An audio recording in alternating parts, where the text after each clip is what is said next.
हाँ बच्चों, अब हम नेक्स्ट पॉइंट से डिस्कस करेंगे जो 7th पॉइंट है इसका। बीक तक हमने कल डिस्कस कर लिया था।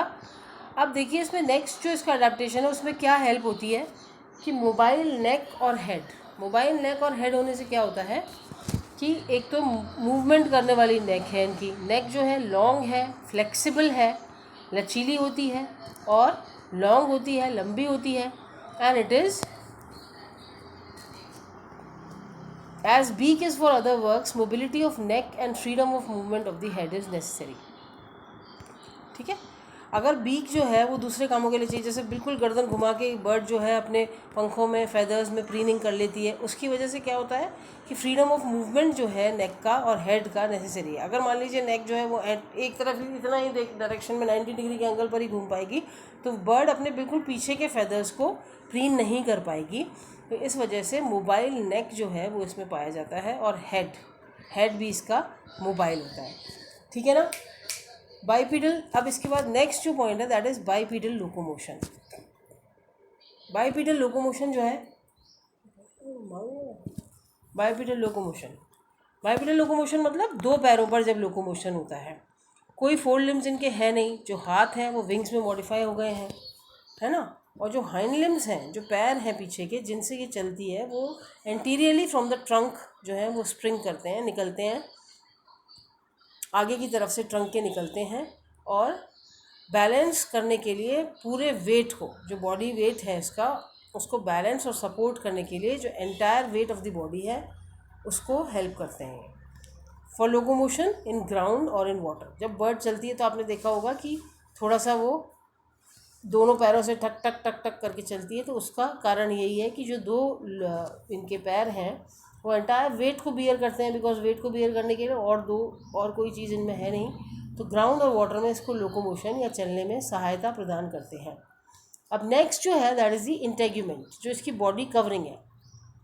बॉडी की जो स्किन है वो किस तरह की है, लूज़ है, एक्सटेंसिव मूवमेंट के लिए। अगर बॉडी की स्किन बिल्कुल टाइट होगी या बिल्कुल एकदम जैसे बॉडी में लूज स्किन नहीं है, तो उसमें क्या होगा, extensive movement of skeletal muscles को वो अलाउ नहीं करेगी। लूज स्किन से क्या होता है, वो आगे तक कहीं पर भी फ्लेक्सिबिलिटी के साथ एक्सटेंसिव मूवमेंट, मतलब कई रेंज का मूवमेंट जो है वो स्केलेटल मसल्स को प्रदान करती है। Now the next point is large flight muscles. इनके अंदर पाई जाने वाली लार्ज फ्लाइट मसल्स होती हैं, बहुत ही ज़्यादा बड़ी फ्लाइट मसल्स हैं, जो उड़ने के लिए मसल्स हैं। जो विंग है that is lowered by, wing को नीचे करने का काम क्या करती है, पेक्टोरलिस मेजर नाम की मसल होती है। और विंग को ऊपर करने का काम क्या करती है, पेक्टोरलिस माइनर।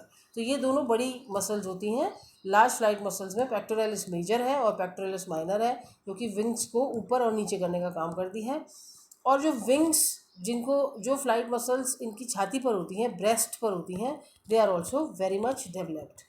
नाउ पर्चिंग, जो भी हमने थोड़ी देर पहले डिस्कस किया था कि बर्ड अचानक से उड़कर एकदम से पेड़ की डाल पर बैठ जाती है, तो उस मैकेनिज्म को हम पर्चिंग कहते हैं। पर्चिंग से क्या होता है, मसल्स जो हाइंड लिम्स की हैं they are well developed for this.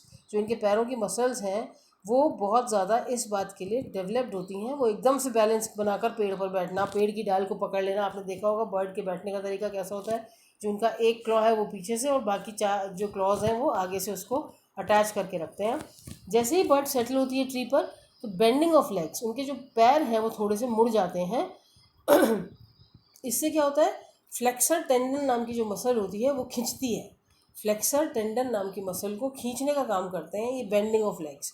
और इससे क्या होता है, जो टोज़ हैं वो ऑटोमेटिकली फ्लेक्स कर लेते हैं। देखा ना आपने, टोज़ जो है एकदम से उसको पकड़ लेते हैं, डाल को पकड़ लेते हैं, ग्रिप बना लेते हैं, और उस ट्विग को, जो भी डाली है जिस पर भी वो बैठी है, उस पर पर्च हो जाते हैं।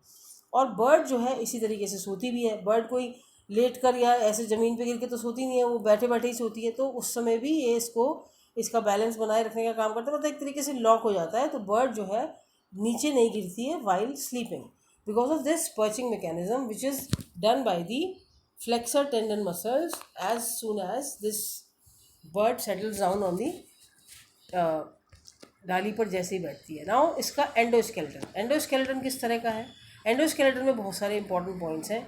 सबसे पहली बात, फ्यूजन ऑफ बोन्स जो है, एंडोस्केलेटन कैसा है कि बोन्स मैक्सिमम नाम पर फ्यूज़ हुई हैं, जिससे कि कॉम्पैक्ट बॉडी का एक अरेंजमेंट मिल सके। बहुत ज़्यादा फैली हुई बोन्स नहीं है, जैसे हमारा एंडोस्केलेटन है वो फैला हुआ है। हमारे यहाँ बोन्स जो है they are not very much fused, बहुत फ्यूज्ड नहीं है। एक दूसरे में फ्यूज नहीं है। तो इससे क्या होता है, स्मॉलेस्ट अमाउंट ऑफ मटेरियल से बोन्स जो है वो फ्यूज़ होकर स्केलेटन का काम जो है वो छोटे से छोटे मटेरियल से हो जाता है, जिससे स्ट्रेंथ तो मिलती ही है और लाइटनेस भी मिलती है। कम बोन्स होंगी तो डेफिनेटली वो कम भारी होंगी, और स्ट्रेंथ जो है इसलिए क्योंकि वो आपस में फ्यूज़ होती है, तो उनके बड़े पक्के वो बन जाते हैं अटैचमेंट्स। दूसरी बात, आपने न्यूमेटिक बोन्स के बारे में देखा होगा। हमने जब भी फाउल की बोन्स पढ़ी हैं प्रैक्टिकल में, तो हमने देखा है न्यूमेटिक बोन्स। न्यूमेटिक बोन्स क्या होते हैं, जिनके अंदर एयर सैक्स होते हैं या पोर्स होते हैं, जिनमें बोन मैरो की जगह, जिससे कि उन पे अंदर एयर जो है वो घुस जाती है, जिसकी वजह से बॉडी के स्केलेटन को ये हल्का बनाती है। स्कल बोन्स कैसी हैं, जो इसके सिर की बोन्स हैं वो कैसी है, लाइट है और फ्यूज्ड है, फर्मली फ्यूज्ड है, बहुत ज़्यादा अटैच्ड होती है, बहुत ज़्यादा फ्यूज्ड होती है।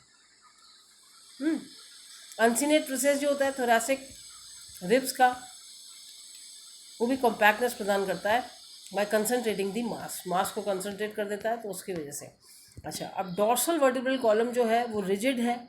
इससे क्या होता है, एक फल्क्रम प्रदान करता है वो, जिससे कि विंग्स का अटैचमेंट वहाँ पर हो सकता है। हीट्रोसीलस वर्टिब्री है। हीट्रोसीलस वर्टिब्री मतलब जो कि 180 डिग्री पर मूव कर सकती है, हीट्रोसीलस वर्टिब्री। इससे बहुत ज़्यादा नेक को लचीलापन मिलता है, ग्रेट फ्लेक्सिबिलिटी मिलती है।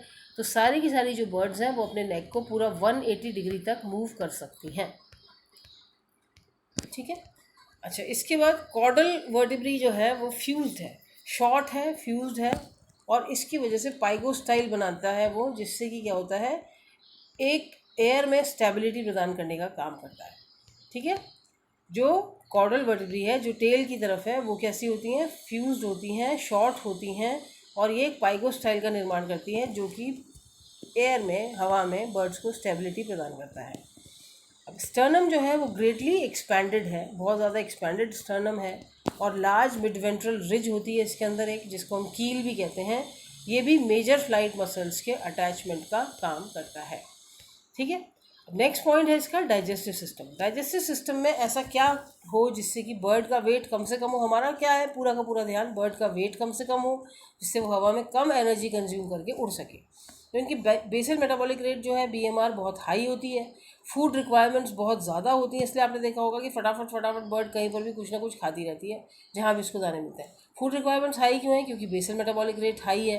बेसल मेटाबॉलिक रेट हाई होगी तो डाइजेशन बहुत जल्दी होगा, और जब डाइजेशन जल्दी होगा तो जल्दी से एनर्जी का प्रोडक्शन भी होगा।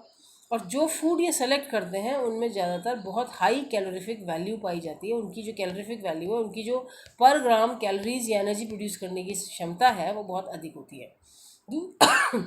दूसरी बात, बर्ड्स में आपने देखा होगा कि जो इनका एक्सक्रीटा है वो मिनिमम होता है। रेक्टम क्योंकि इनका शॉर्ट है तो इन्हें मिनिमम वेस्टेज करते हैं। फीकल मैटर जो है, जो भी इनका एक्सक्रीटा है, जो भी इनको अपनी बॉडी से अनडाइजेस्टेड फूड बाहर निकालना है, वो छोटे रेक्टम होने की वजह से फटाफट बाहर निकल जाता है और बॉडी में स्टोर करके नहीं रखा जाता, जिससे कि बर्ड जो है वो लाइट बनी रहती है। ठीक है। Now the next point is air sacs and respiration. Air sacs क्या काम करते हैं, इन इलास्टिक लंग्स में क्या होता है, supported by system of air sacs. In elastic lungs हैं, इनकी इलास्टिक नहीं होती लंग्स, जैसे हमारे इसमें इलास्टिक लंग्स हैं, तो उनसे क्या होता है, वो एयर सैक्स के सिस्टम सपोर्ट करता है उनको, जो ज़्यादातर space between the internal organs को ऑक्यूपाई करने का काम करता है। एयर सैक्स बनने से क्या होता है, ज़्यादा परफेक्ट एरिएशन मिलता है, सिक्योर एरिएशन मिलता है, मीन्स मैक्सिमम एयर जो है वो कंज्यूम कर सकते हैं, और अंदर जो एयर से गर्मी प्रोड्यूस होती है रेस्पिरेशन के टाइम पे, उसको ये हेल्प करता है इन इंटरनल पर्सपिरेशन। ठीक है। एयर सैक्स बनने से और क्या काम होता है कि बॉडी टेम्परेचर को रेगुलेट करने का काम करता है। कोई रेसिडुअल एयर जो है that is not inside the body, अगर हम जैसे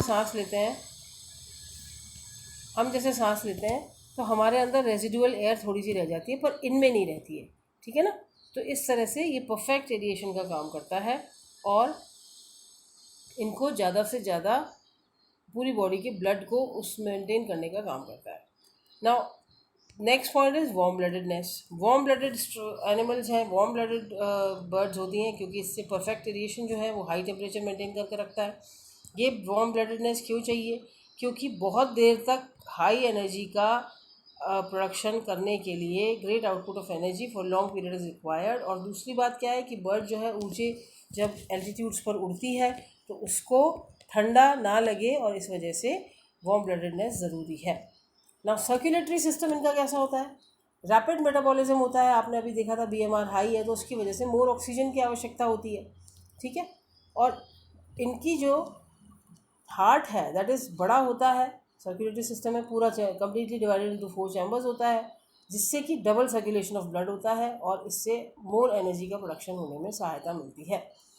हाई प्रोपोर्शन ऑफ हीमोग्लोबिन होता है इनके अंदर और therefore it carries more oxygen. दूसरा इनका इंपॉर्टेंट पॉइंट है इनका यूरिकोटैलिक एक्सक्रीशन। कोई यूरिनरी ब्लैडर इसके अंदर नहीं पाया जाता क्योंकि यहाँ पर किसी भी चीज़ के स्टोरेज की कोई आवश्यकता नहीं है। जैसे ही अंडर एसिड फूड प्रोड्यूस होता है वैसे ही वो एक्सक्रीट कर दिया जाता है। वाटर जो है एक्सक्रीटरी फ्लूइड का वो बहुत ही एब्जॉर्ब कर लिया जाता है बार बार, ताकि कमी जो है पानी की वो ना बनाए रखे, क्योंकि ज़रूरी नहीं है बर्ड जहाँ पर भी उड़ रही है वहाँ उसको पानी अवेलेबल हो। तो वाटर जो एक्सक्रीटरी फ्लूइड का होता है उसको कम्प्लीटली रीअब्जॉर्ब कर लिया जाता है। तो सेमी सॉलिड एक्सक्रीटा इनका बनता है जिसमें यूरिक एसिड और यूरेट के क्रिस्टल्स पाए जाते हैं। अच्छा, ब्रेन और सेंस ऑर्गन्स की बात करें तो इनकी आंखें बड़ी होती हैं, ग्रेट डेवलपमेंट है साइट का, तो दूर से ही ये खाना भी देख लेती है, दूर से अपना प्रे भी देख लेती है, प्रेडेटर भी देख लेती है। और इनकी जो एबिलिटी है आंखों की एकोमोडेट करने की that is well developed. What is the ability to accommodate, जैसे पास का एकदम देखना और एकदम से दूर का देखना, दैट इज़ कॉल्ड एकोमोडेशन, वो बहुत ज़्यादा डेवलप्ड होती है। सेरेबेलम इनका बहुत अधिक डेवलप्ड है, इसी वजह से क्या होता है इनका सेंस ऑफ इक्विलिब्रियम बहुत डेलिकेट होता है और वो बैलेंस बनाए रखने का काम करता है। अगर बर्ड का सेंस ऑफ इक्विलिब्रियम डेलिकेट नहीं होगा, उसको तुरंत पता नहीं चलेगा कि मेरा इक्विलिब्रियम डिस्टर्ब हो रहा है, तो वो गिर जाएगी, हवा में ही गिर सकती है। नेक्स्ट पॉइंट, सिंगल ओवरी जो है, सिंगल फंक्शनल लेफ्ट ओवरी होती है, इसकी वजह से इनका जो वेट है that is also highly reduced. तो this is about the adaptations for birds, flight adaptations for birds. Okay, thank you.